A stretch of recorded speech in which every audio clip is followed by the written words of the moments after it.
Lagi nga nakakalat ang mga tsinelas sa pinto namin. Kaya naman naisipan kong umorder ng organizer sa Shopee. At eto nga yung aking na-order. 82 pesos nga lang pala ito sa Shopee. At sa halagang 82 pesos nga ay sulit naman sa kanyang presyo dahil magkakaroon ka naman ng lalagyanan ng mga tsinelas mo at sapatos. Kaya naman dali-dali ko nang itong binuksan. Nung pagkabukas ko nga ay nakita ko na madami palang laman ito. Nung nakita ko kasi ito sa Shopee ay parang maliit lang. Kaya naman dali-dali ko nang tinanggal sa may kahon para hanapin sana yung tutorial kung paano nga babuuin to. Ang kaso nga lang ay wala naman ako nakita. Kaya naman sa unang pagbubuo ko ay hindi ko alam kung anong gagawin. Kaya naman ito ay makikita nyo mali-mali pa ang ginawa ko.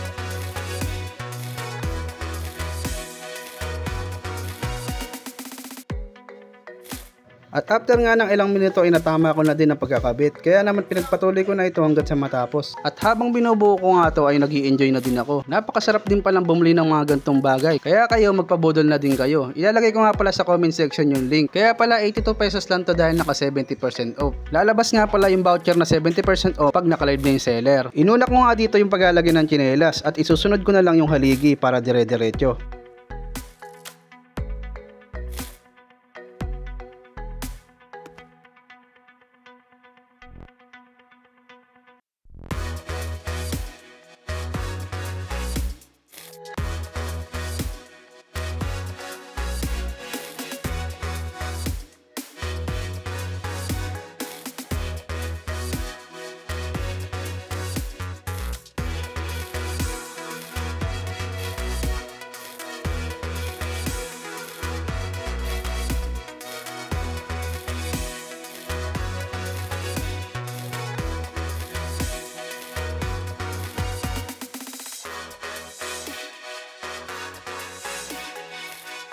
Makalipas nga ng ilang minuto ay natapos ko nang ikabit yung paglalagay ng tsinelas. Kaya naman isinunod ko kagad yung mga haligi para makita ko kagad kung ano nga ba ang magiging resulta. Kung worth it nga ba ang 82 pesos ko.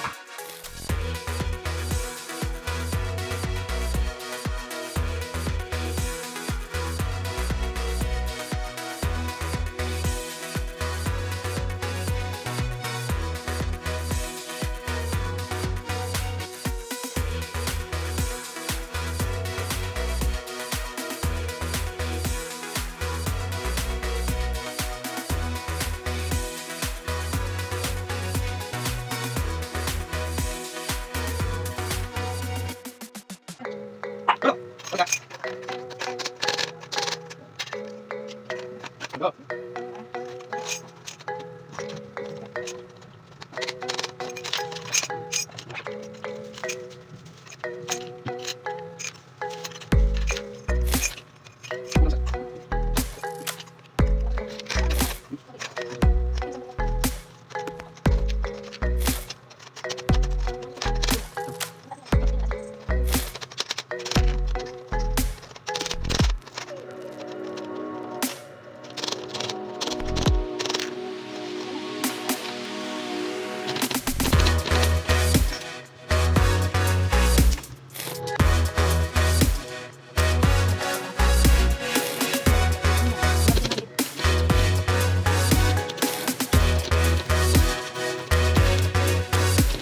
At after nga ng ilang minuto ay natapos ko na rin buuin ito. At dito nga ay chinecheck ko kung ba't nga ba paling yung pangalawang layer.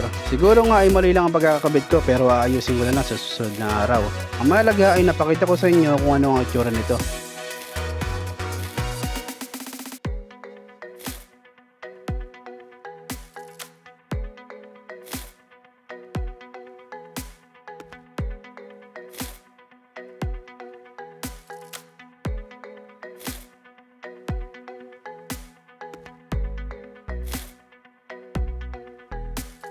At dahil nabuo ko na nga yung rack ay ayusin ko lang ang paglalagyan nito. At dito nga inuna ko nang tanggalin ang lahat ng tsinelas dito. At para malinis at mawalis ko din ang mga alikabok at buhangin dito.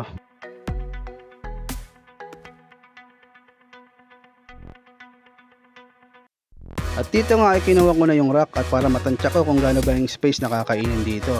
Hindi naman pala ganun kalaki yung space na kakainin, kaya makakapaglagay pa ako ng mga tubig dito sa gilid. Inisa-isa ko na nga din pala yung mga tsinelas at mga sapatos. At maraming salamat nga pala sa lahat ng mga batagan dito. Sana patuloy nyo pa rin kami suportahan. Maraming salamat!